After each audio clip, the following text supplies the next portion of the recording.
People get dressed if I did all that. Why would I? Sweatpants are always pulled on over undeodorized flesh. It's all swamp ass and nut fog down here. It's an unbroken belt of stink. That's all it is. You can cut slices like a bundt cake and throw it at an attacker. Hot mayonnaise. I was driving around one day. I was doing my daddy errands. I had my sweatpants on. And I'm in my car, and I was thinking, my wife's been cooped up all day. I bet she wants some magazines, to read. So I pull up to this newsstand. I don't put any money in the meter. I pull up, I jump out, grab a lot of magazines. I turn around. There's a guy about to write a ticket on my car. And usually when you talk your way out of a ticket, you try to add a little drama and poetry. You ramp up a little bit, make it sound real. No, I'm in blurt mode. All I can do, I've got a fourth of a brain cell firing. I can form the beginning of a thought, and then it falls out of my skull. That's the best I can do. So I walk up. Here's my attempt to talk my way out of a ticket. Ready? Please don't put a ticket on my car. There it is. There's my shot. I may as well have just walked up and went, "Don't want this." That would have been just as effective as what I said. No! So the guy, he looks at me, and for half a second he's terrified. I'm not a scary guy. I should have mentioned I was wearing sweatpants and a t-shirt, and they were the same color. So I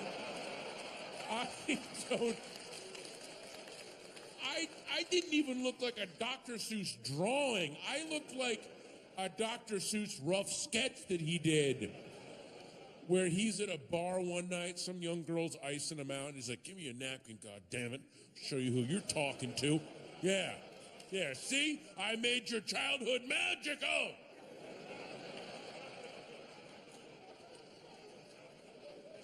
Yeah, Dr. Seuss on an angry pussy hunt. Strap in. So,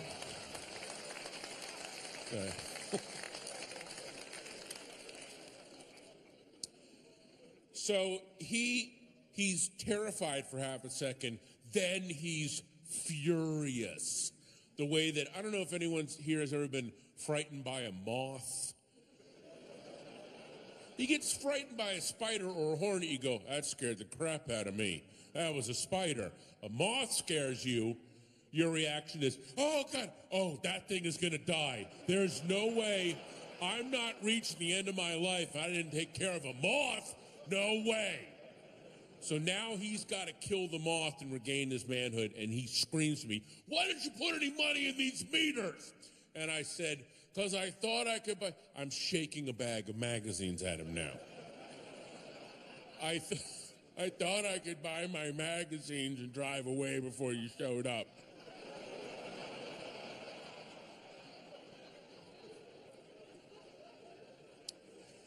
And he says, "Get in your car and get out of here." And I go, "Thank you." And then I get in my car.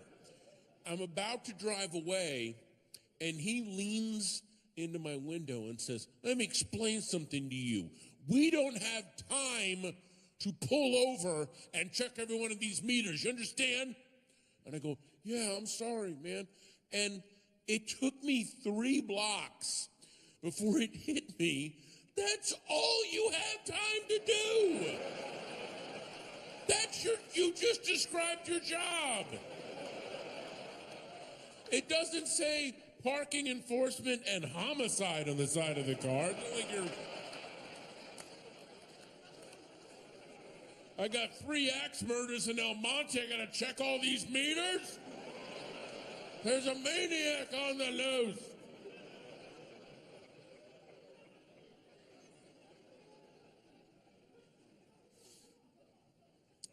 I want my daughter to grow up smart, but now I don't know how smart I want her to be. There just seems to be a connection to me, and maybe I'm wrong about this, I haven't really read any statistics, but there does seem to be a connection between really smart, really young, and then crazy later on. There just seems like my brother-in-law babysits these two kids in Chicago, and they're 2 years old, and they're prodigies. Their mom is a physicist, and the dad plays multiple instruments and an orchestra, and the kids are brilliant. They're 2 years old. They speak languages. They do advanced math. They play instruments. They're prodigies. They're in diapers.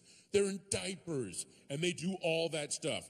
So one time, my brother-in-law's babysitting, and one of the kids had an accident in his diapers. So my brother-in-law said, "Oh, do I got to change your diapers?" And the little kid said, "Diaper."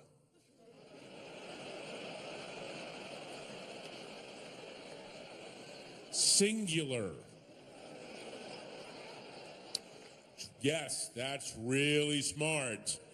That's also the confidence of a serial killer. If you are shitting your pants and then correcting people's grammar, you're just neck deep in the crazy pool, aren't you?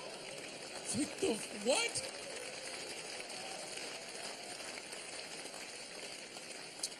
No, I didn't shit my pants. It happened 8 seconds ago. I shat my pants. Read a book, you lepton.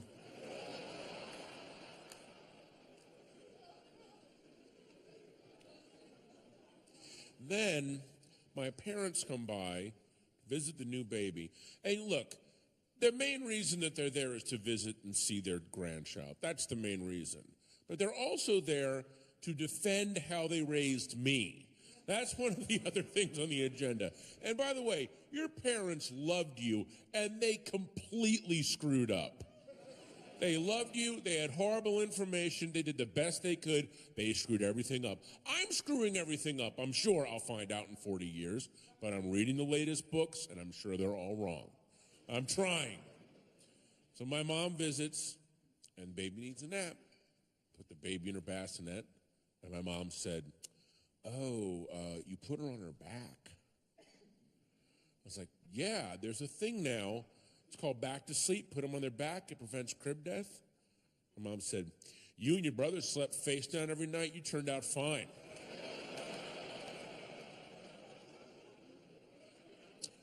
I let that go. I don't have 4 hours.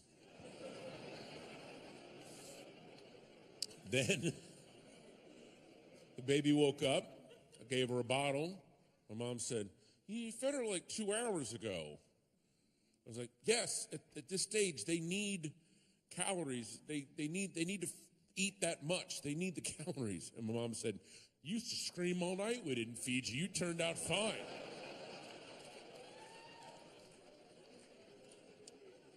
At that point, I wanted to say, I didn't turn out fine. I'm a fat comedian with OCD. I get up in front of strangers and talk about my dick. This is not good parenting. He was like, is that really? Is that what he does?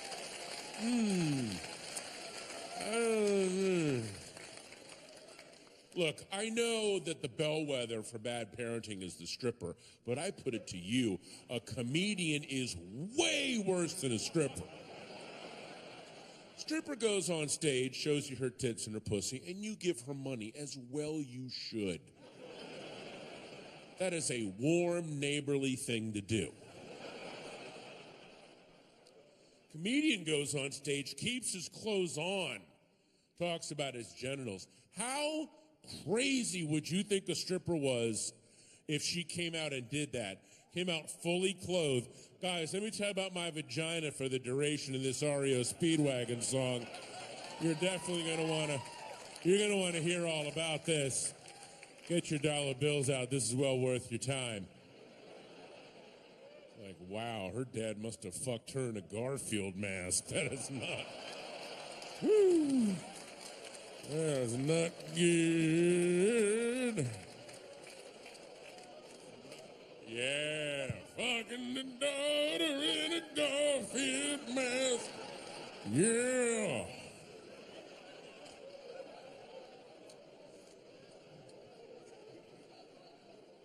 You ever do that when you're bored, like you jock rock your life in your head when stuff is so boring you can't believe it? That's what I do all day now. Standing in line at the post office, gonna buy some commemorative stamps, yeah.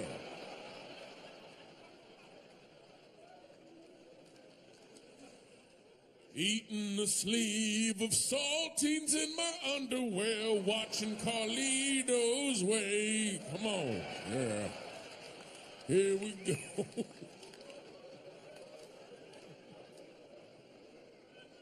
Jerking off to internet porn in my office when I should teach my daughter to read, yeah.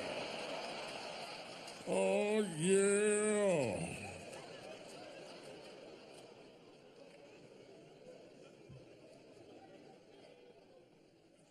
That's why I hope that if the FBI or the CIA, I just hope they never bug my car. Put a microphone in my house, my office, I don't care. Don't bug my car. When I'm driving alone, the stuff that comes out of my head when I'm bored. If my car has ever been bugged, they've never taken that microphone out. I am the CIA's Christmas party every year. And they're like, we have another Oswalt, here we go. There's hours of me just sitting there going, I said to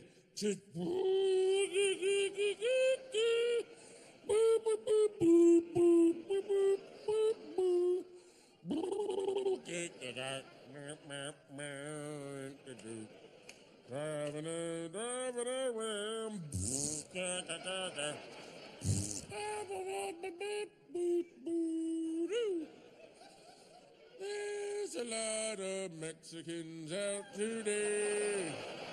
A lot of Mexicans in my way. I like tacos. Oh, I got the cutest little puppy in the world. Yes, I do.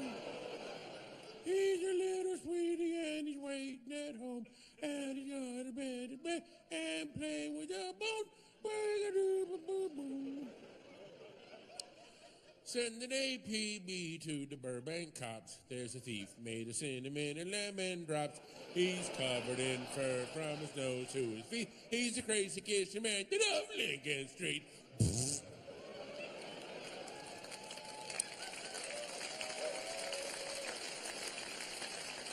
All day, alone in my car. It's pathetic.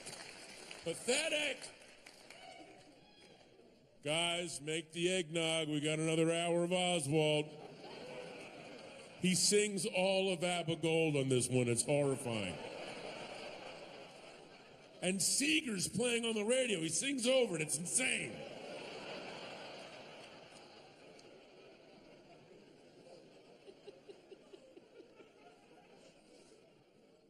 I got offered to go audition for a romantic comedy, and they wanted me to audition for the part of the gay best friend, which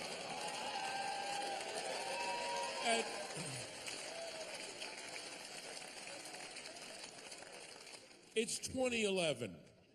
It's 2011. I may as well put on blackface and tap dance. That's how old that cliche is now.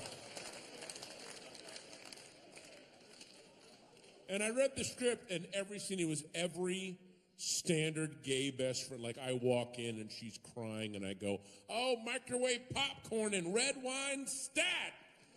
So, pointless. Now, I have a lot of gay friends, and a lot of my gay friends are idiots, just like my straight friends. But in every movie, all gay characters are these magical, intelligent quip machines, which, if you're gay, has got to feel really dehumanizing after a while. So I said, look, I will audition if, and then they heard my conditions and went, you're not doing this. I went, if I get the part, I want to play the guy really dumb. I want to be the first dumb gay best friend in the history of cinema. Like, I'll keep all the gay best friend rhythms. I just don't want to have anything helpful or intelligent to say. So every scene, I would just walk in and like, I've seen that look before, sweetie. You want to,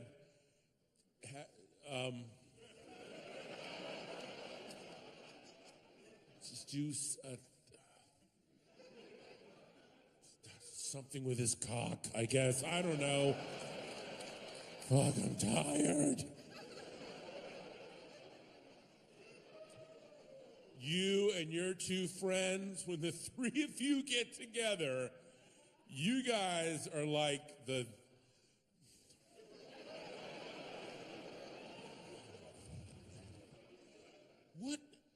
Who are the guys with the muskets? What do they call those guys again? Are they called musketeers? Was I that close?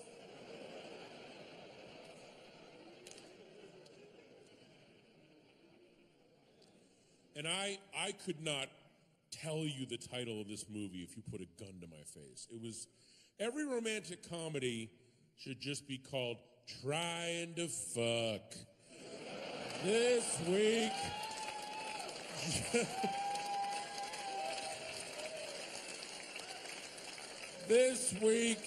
Jennifer Aniston and this guy are gonna try to fuck. Next week, Jennifer Aniston and another guy are gonna try to fuck. Will they fuck? Probably. From the writer of Nyeh and the director of Nyeh comes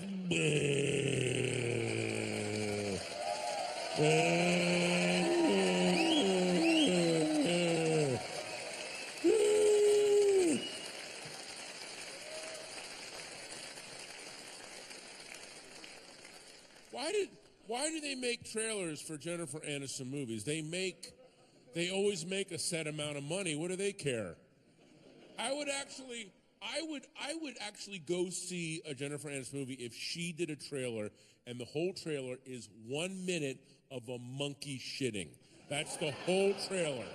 That's all it is. It just says this Christmas, Jennifer Aniston, and then there's a monkey in a Napoleon hat, and he's just for 1 minute, nonstop, just, and not even like healthy turds either. That weird, like intermittent diarrhea spray, like it clearly hurts. Like the monkey's angry about it, so it's just like this, like the monkey wants to punch his own ass. He's angry at his own ass for shitting the way it's shitting. So this, Jennifer Aniston. Like, wow, we should go see that. That's, my God, what is that about? That's awesome. There better be more than 1 minute of that monkey shitting, though. That monkey better shit for 5 minutes. They better not have just shown me the best part of the movie.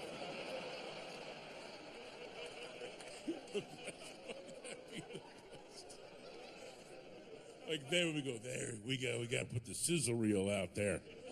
Hook the people in. Where's the angry monkey shit? You know, people that are against gay marriage, if they just openly said, I'm against gay marriage because thinking about two men having butt sex or two women having scissor sex kills my boner, dries up my vagina, I can't have sex, it ruins my life, that's why I'm against it. That would be a valid argument. We'd have to actually debate you on that. But these lunatics always go, well, because it says in the Bible. Okay, stop, hang on. I'm glad you like a book. I really am. I'm glad. Hey, I'm glad that.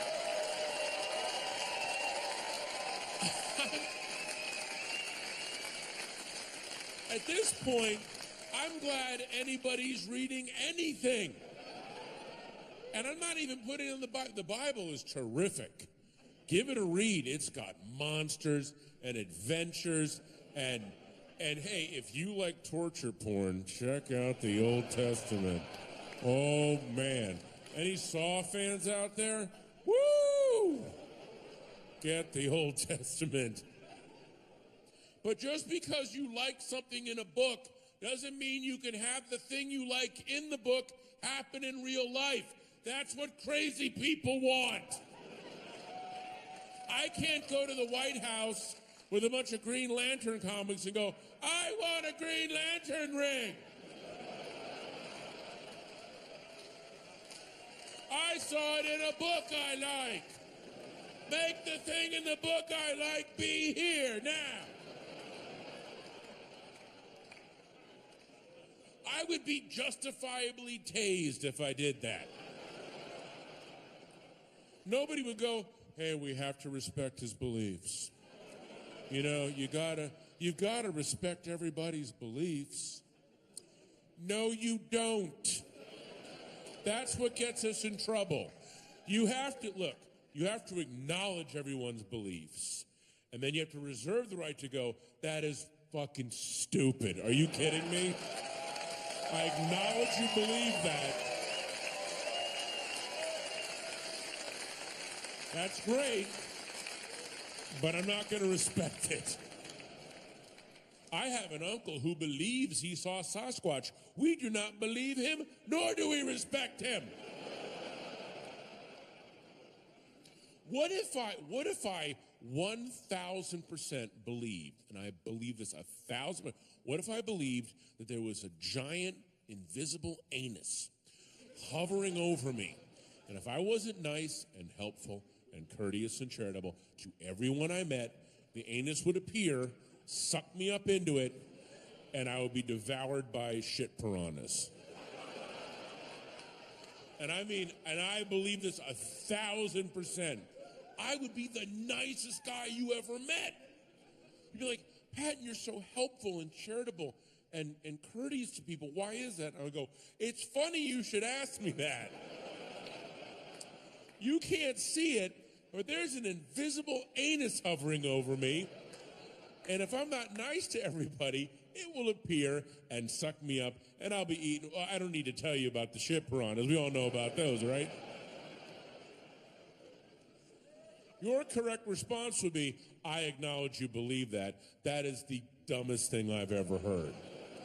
Please do not stop believing in the dumbest thing I've ever heard, because you're actually helping people out with your craziness. Don't stop believing in that stuff. Please, I beg you. I mean, just Jesus' superpowers alone are so crazy. They don't even, look, I'm not saying that they're bad. They're just so random. He has the most random, like on the one hand, he's got the necromancer powers, where he can drive away demons and raise the dead. Oh, wow. Awesome. And then over here, he can take a little bit of food and make it into a lot of food. What? Doesn't that sound like a power that one of his sidekicks had in earlier versions of the Bible? And then as they kept rewriting it, they're like, why don't we lose Sandwich Joe? Why do we have him? He doesn't really say anything cool. Like, Jesus is always saying all this cool shit, and then he pops in, who wants a nice pita? Huh? It's the fucking Sermon on the Mount, Joe. Get out of here. They looked hungry. I thought I'd pop in. And, please. Give Jesus the lunch powers.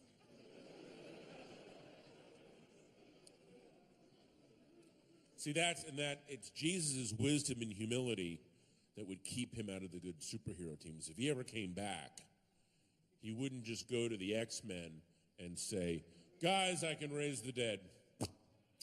So you keep me at the mansion, someone dies, bring him back, boom, I put him right back in the game.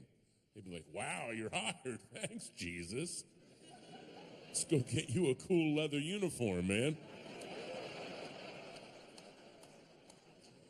Are you married to the beard? All right, no, that's cool.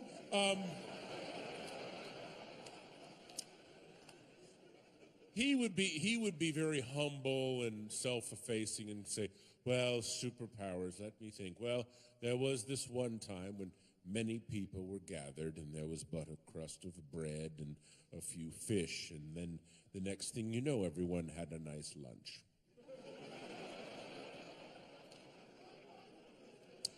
And they'd say, wow, that's amazing. Hang on, just 1 second.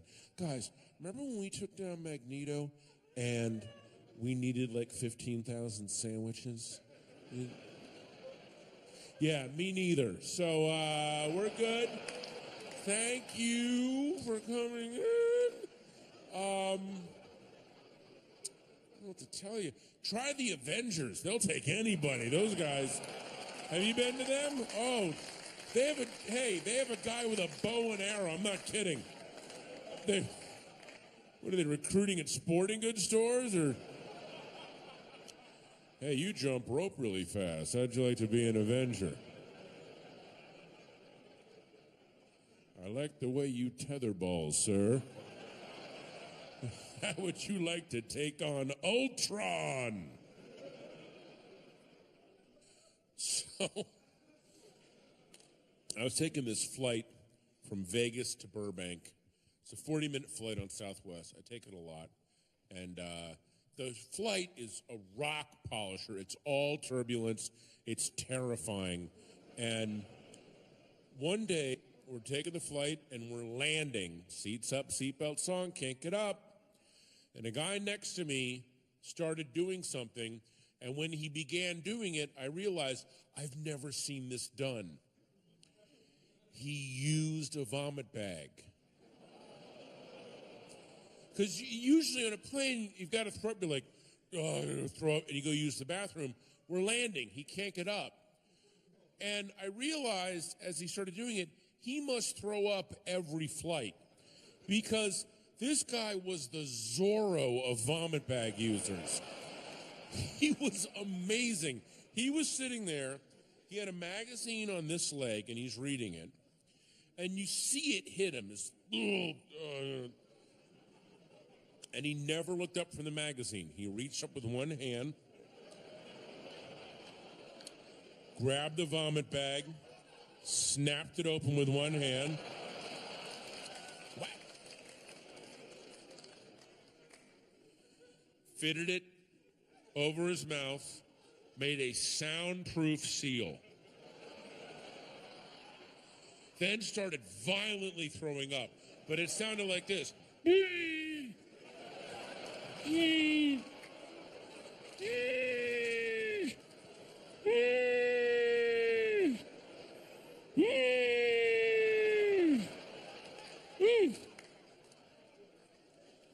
Finished,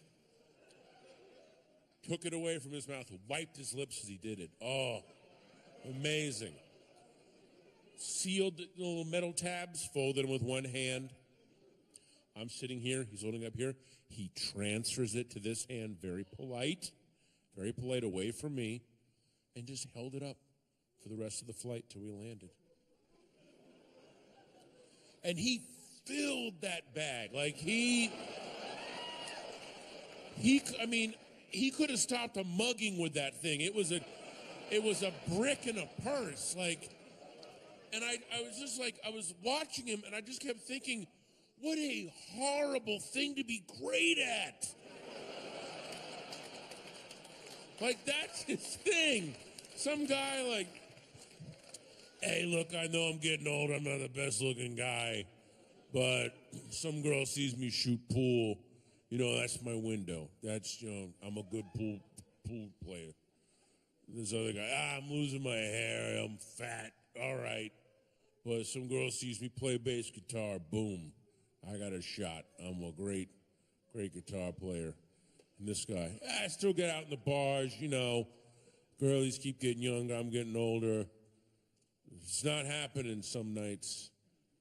It's when I bring out old Pukey.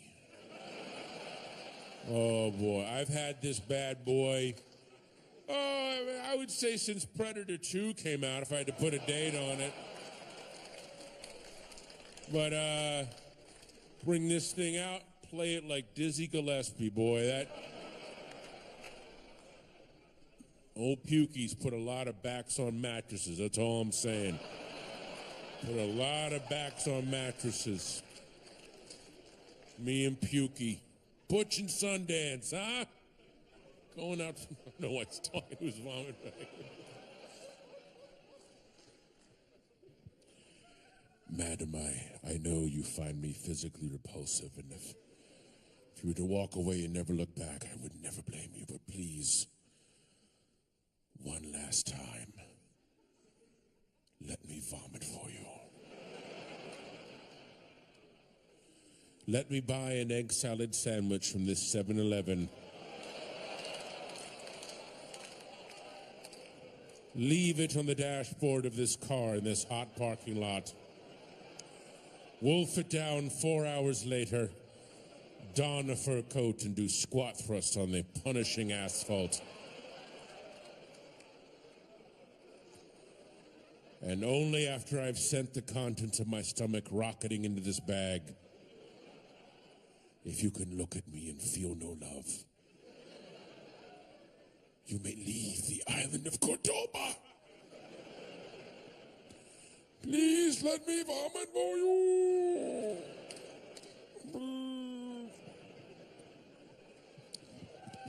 I'm sorry.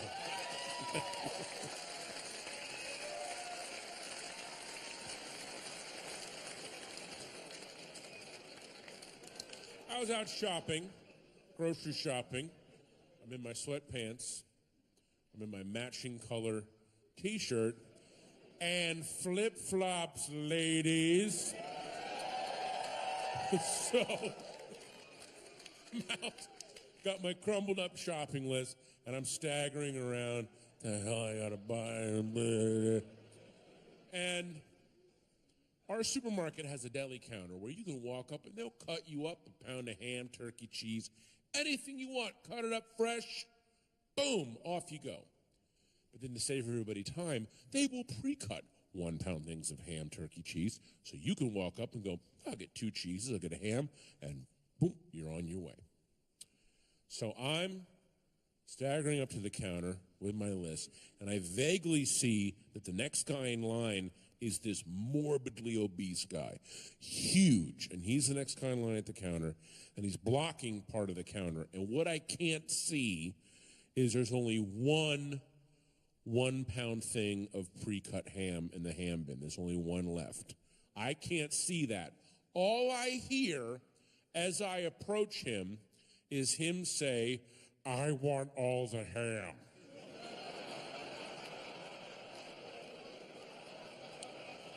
That's all I heard.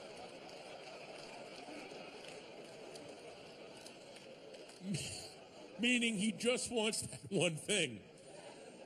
But I immediately ran away around the corner into the next aisle and started laughing my ass off. I wasn't even laughing at him.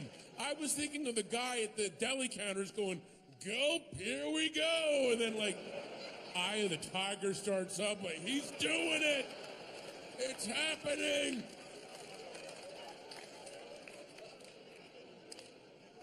Then I thought, what if a third party witnessed that? What if a third person was 20 yards away and all they see is a guy dressed like me with a crumpled piece of paper, and he's approaching this morbidly obese guy at a deli counter, and just as he gets there, the morbidly obese guy goes, I want all the ham. And the guy with the paper goes, oh, shit, and runs away.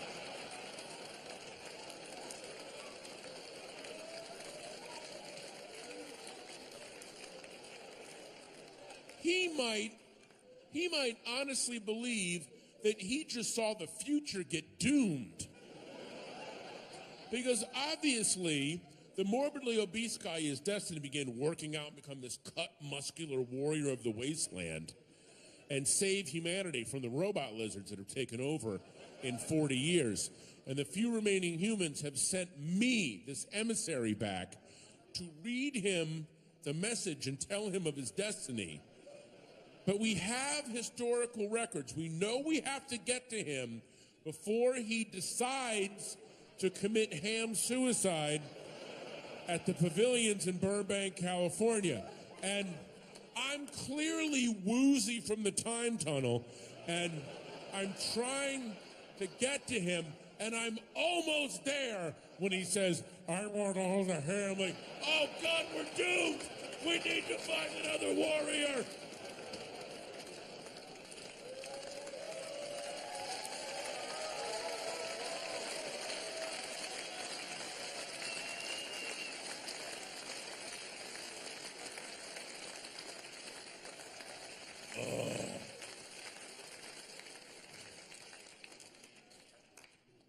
I was in Minneapolis, and I was talking to somebody, and they lived in a nearby town where not only is there the factory that makes Spam, I think it's the Hormel factory, but next to the factory itself is the official Spam Museum, the Museum of the History of Spam.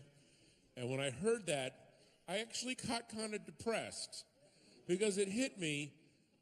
The only people who have ever visited the Spam Museum, hipster douchebags, and that's it.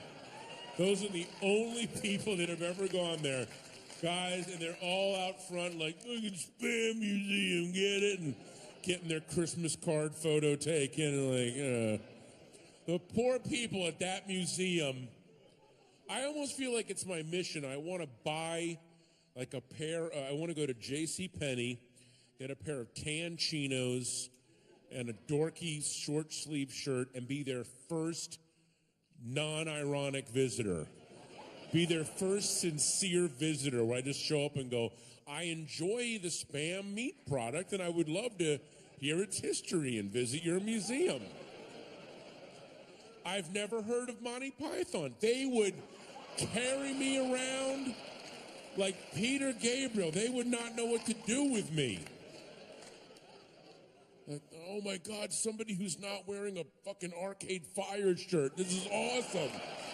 I don't know what to do with this guy.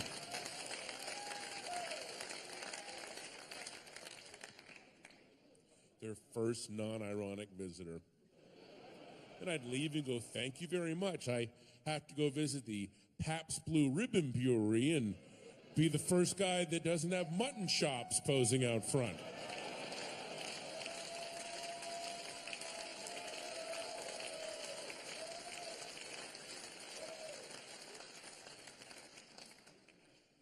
We're going to have to dub me saying brewery and not brewery. Did you fucking hear that?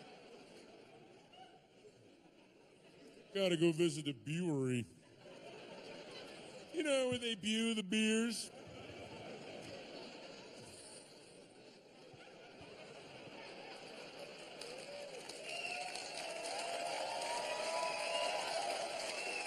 Yeah, that's where they brew the beers. They gotta go see them brew them.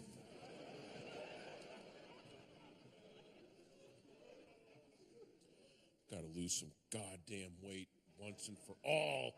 I'll never do it, but I'm gonna every album I do now from now on, I'm just gonna go, I gotta lose some weight, man. 10 albums from now, I'm gonna come out here on a rascal scooter. I've got to lose some weight. This time I'm gonna do it.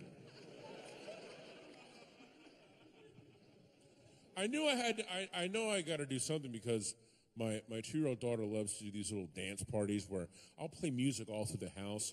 And it's not like that kiddie stuff either. It's whatever I'm listening to. She loves it. Pixies and Beatles, doesn't matter. And she'll dance. She likes it. She does a little dance. And I'll go, yeah, dance party. And we'll start dancing. And she's a rocket. She can just dance forever, and I'm good for 90 seconds. I'll be like, yeah, and then I gotta go, just keep dancing, there you go.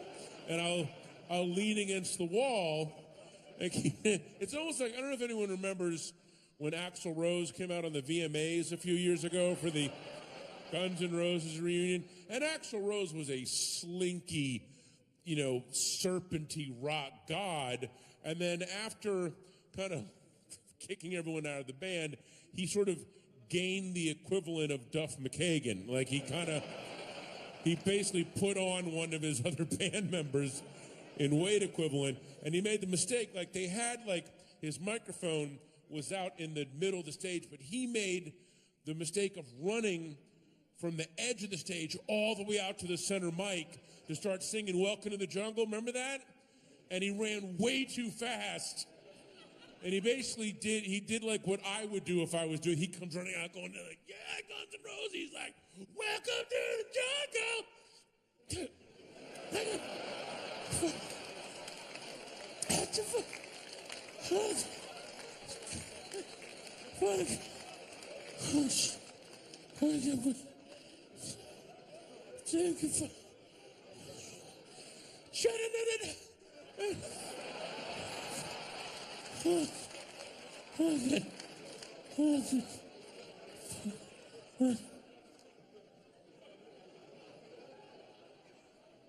But then I'll take my daughter to these, we go to this music together class in this place called Wallaby where she plays, and they'll play music and the kids will dance, and my daughter will dance hard for 90 seconds, yay, and then she'll go and lean against the wall, not winded. She just thinks that's what dancing is. Dancing is you go like this, and then you go, I'm dancing no, sweetie, you can probably keep dancing. You're not sweating all of a sudden. And I bet your left arm doesn't hurt. And I bet you don't smell burnt toast.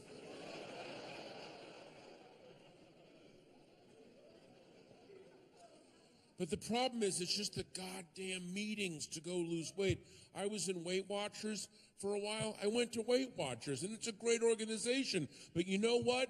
Carbs and sugar doesn't have a William S. Burroughs or a Keith Richards. We don't have all my alcoholic, drug addict friends. Their meetings are awesome and dark and compelling. Yeah, I T-boned a school bus, and I had to flee to Mexico, and then that's when wow. And all the Weight Watchers meetings were, well, number one, I had Doritos for breakfast again, and but I decided to forgive myself, and I put it in my points counter, and then I went to a friend's pool party, and I said, damn it, I'm going to swim. And I got in the pool, and it doesn't matter how I look. And I was very cool with myself, but they had pie. And I realized I subconsciously cut a huge slice of pie and left it beside the pool so I could swim up to it and take a bite every now and then. And I said, hey, I'm swimming towards pie.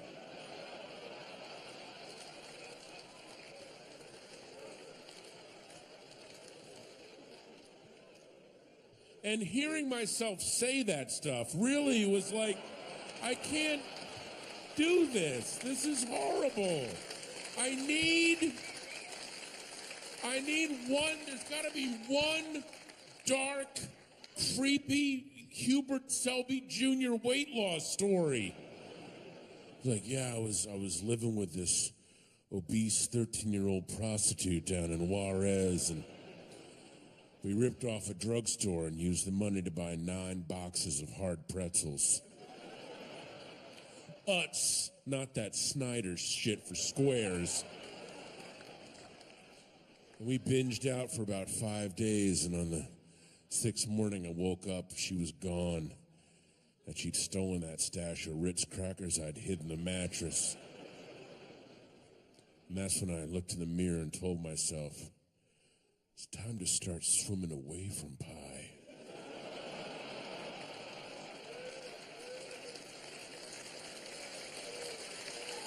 Time to start swimming away.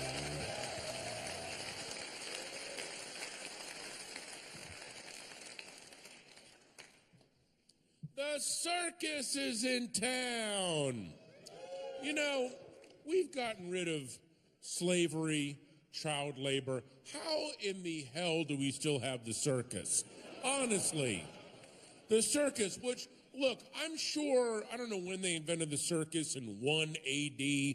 I'm sure back then, when there was nothing else to do except be afraid of the sun, yeah, the circus was great.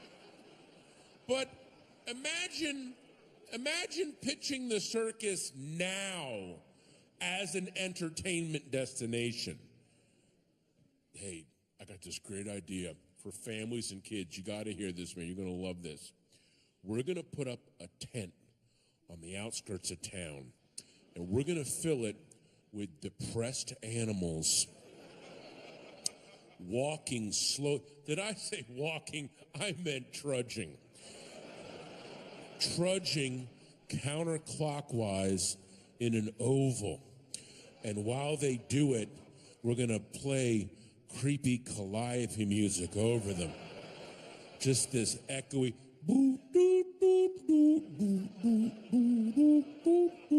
Their spirits broken. No connection to the wild.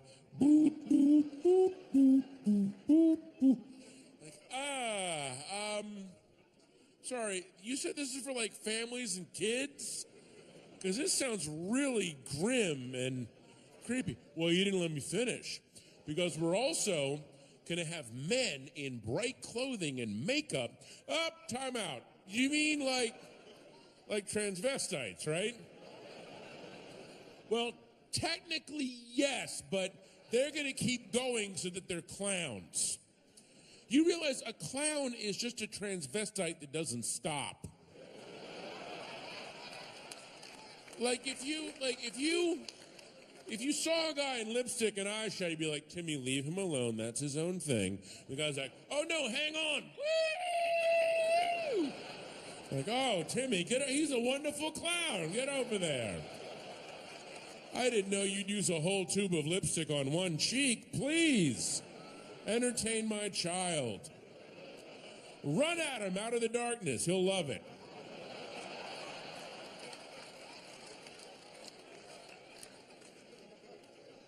And every animal in the circus openly doesn't want to be there or wants to murder you. Every single one. When was that a plus for audiences to see things entertain them against their will? Like, yeah, we went to the Moor last night. We saw Patton Oswalt. He was okay, but you could tell he wanted to be up there. I hate that. I like it when my performers are chased out on stage by a guy with a chair and a starter pistol, and then they have to stand in place under a cage, and they just glare at me and just yell. That's the best thing. Like, I've seen Elton John in concert 5 times, C-. What I'd like to see, what I want to see, I'd love to see him get chased out to his piano by a guy with a bullwhip. But right before he goes on stage, if he could take a huge dump right off stage, I don't want to see it, but I'd love to vaguely smell it throughout the entire show. Then he gets chased out to his piano and does every one of his songs just screaming them at me. And then as he finishes each one, he tries to run away and they chase him out again. So the whole concert is like, how wonderful life is with you in the world.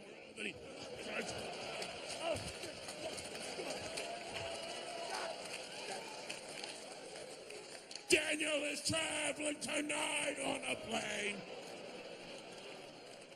That's the magic of the circus.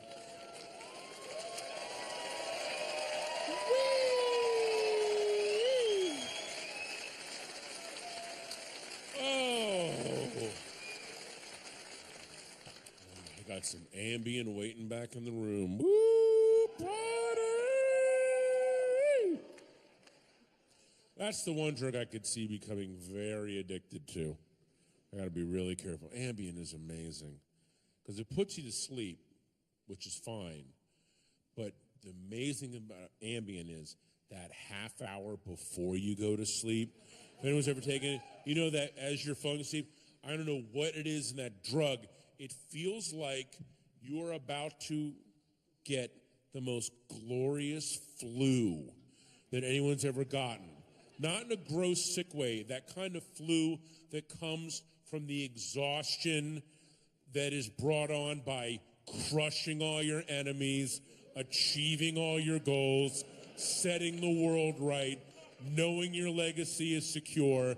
You're like, I can just lay in this bed and just fade. Oh, this is awesome. I won! Like, it gives you this,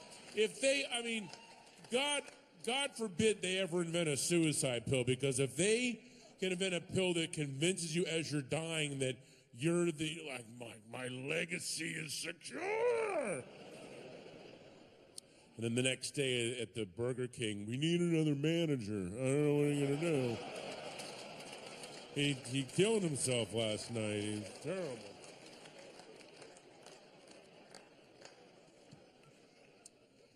But the thing about Ambien is you have the most, the dreams you have on Ambien, and they're not nightmares, but they're so creepy and nonsensical and bizarre. Do you know what I'm talking about? The weird Ambien dreams that you get? Here's what I think happens is, I think when you fall asleep, you enter this vestibule, and there's about a dozen doors, and every night one door opens and one dream theater troupe comes tumbling out. The nightmare group comes out. Oh, it's the clown with chainsaws for tits. Hello, we'll be your nightmare.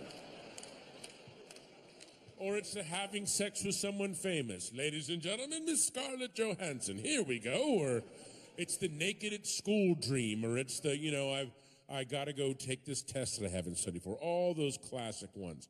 You take Ambien, go in the vestibule, all the doors open up. And all the groups come out, and they're like, I thought he was having a nightmare. What the hell? Is he on Ambien again? Idiot. All right, you know what? Fuck it. Put Scarlett Johansson's face on the chainsaw-titted clown. And he'll be on a plane that's crashing, and it's late for a calculus test. And he's naked. He's naked. Do the whole thing.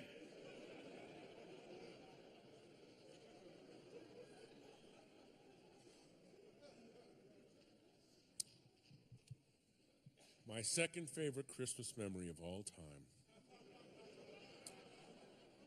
happened in Los Angeles. Los Angeles at Christmas time is beautiful. It is beautiful. You know why? Everybody leaves. The city just empties out. There's no traffic. It's quiet. It's like I Am Legend, but you can get a sandwich. It's perfect. It was Christmas Eve, 1996. And what movie had just opened up? Jerry Maguire.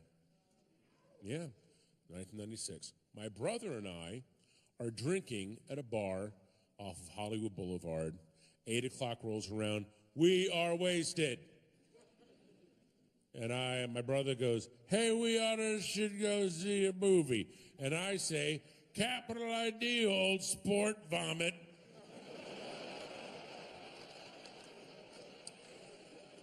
So we go down the street to see Jerry Maguire, which was playing at the now closed Galaxy Multiplex, the crappiest theater in L.A. Who wants to see a choppy print of Anaconda in a room full of meth addicts' popcorn farts?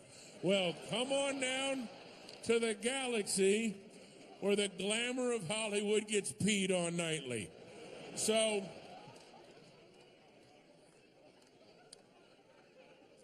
we see Jerry Maguire's playing. I'm like, I love Cameron Crowe. Matt, let's go see Jerry Maguire. My brother goes, all right. So we go in. It's my brother and I. We're sitting together. And then there's 8 other people all by themselves. They're alone on Christmas Eve. And maybe they were thinking, I'll go see this Tom Cruise movie. Get a little glimmer of hope, a little beacon of optimism for the new year. Who knows? So we're watching the movie. I kind of liked it. No, I thought it was pretty good. I liked that movie. My brother, unbeknownst to me, fucking hated it. And I mean, he is sitting there grinding his molars, didn't make a peep, just sat there, this piece of shit, didn't say anything to the very end of the movie. There's that final scene when Tom Cruise comes running back to Renee Zellweger. Remember that? He gives that whole beautiful speech about, I wanted to be with my wife, and I love you, and all this thing. And then she goes, you had me at hello. And it's really, now, watch the scene again. In the middle of Tom Cruise's speech, there's this sudden dramatic pull into his face, and there's tears in his eyes, and he says, we live in a cynical world. And that's when my brother went, fuck you, at the top of his, oh my God. Oh my God. That is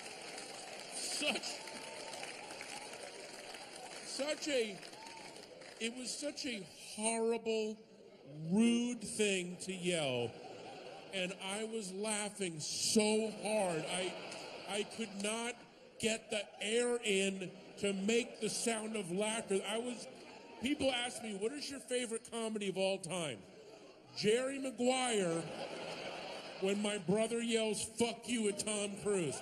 It is a 90-minute setup to one punchline. It's like not jerking off for 10 years and then painting the garage. Oh my God, I'm seeing dead kings.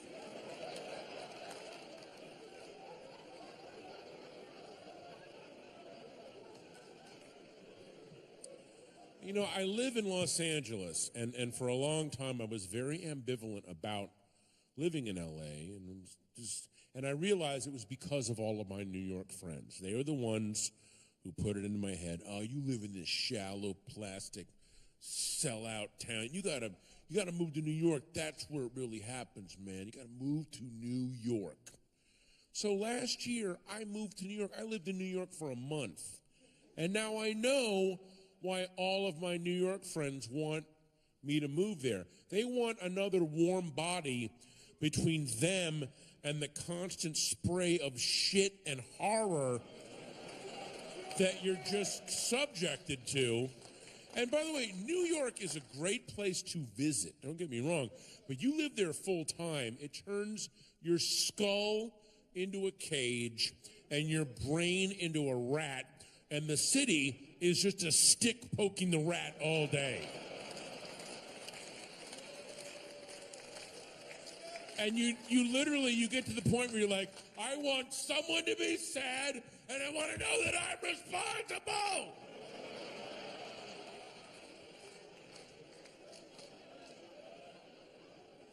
So, and I made the mistake of bringing my dog with me. I have this little French bulldog, and he's so sweet. He goes, eat.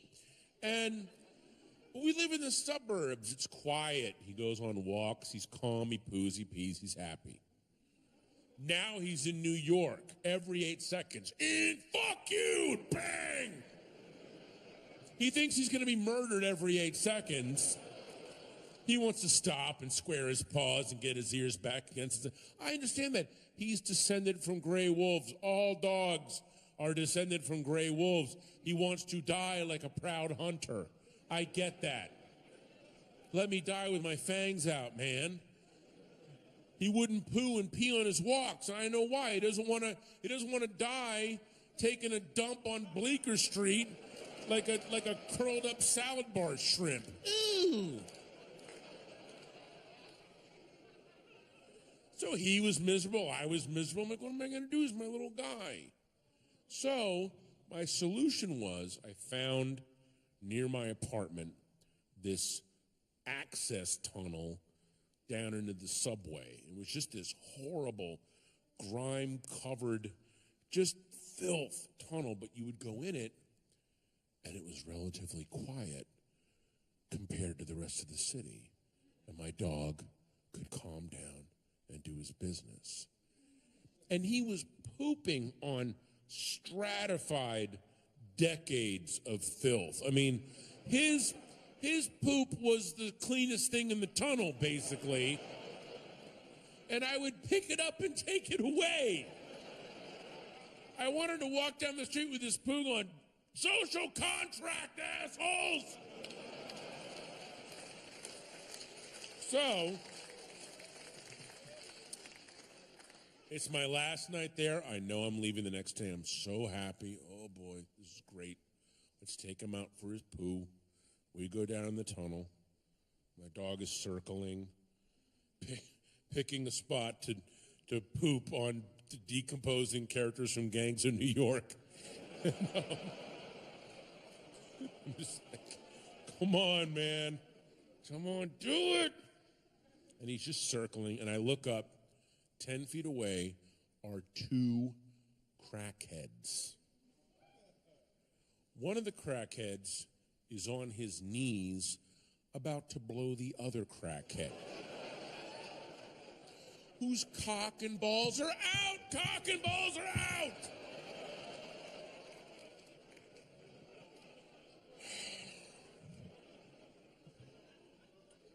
I assume this is being done in exchange for crack. Goods and services are trading hands. Our free market economy is strong.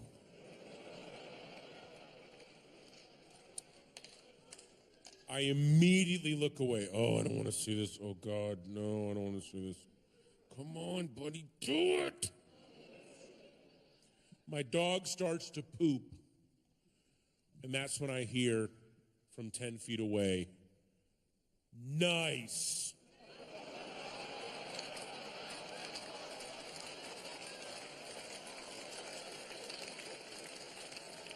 Really nice. I wanted to go, I'm sorry, am I ruining this romantic George Gershwin moment in the summer twilight of Manhattan?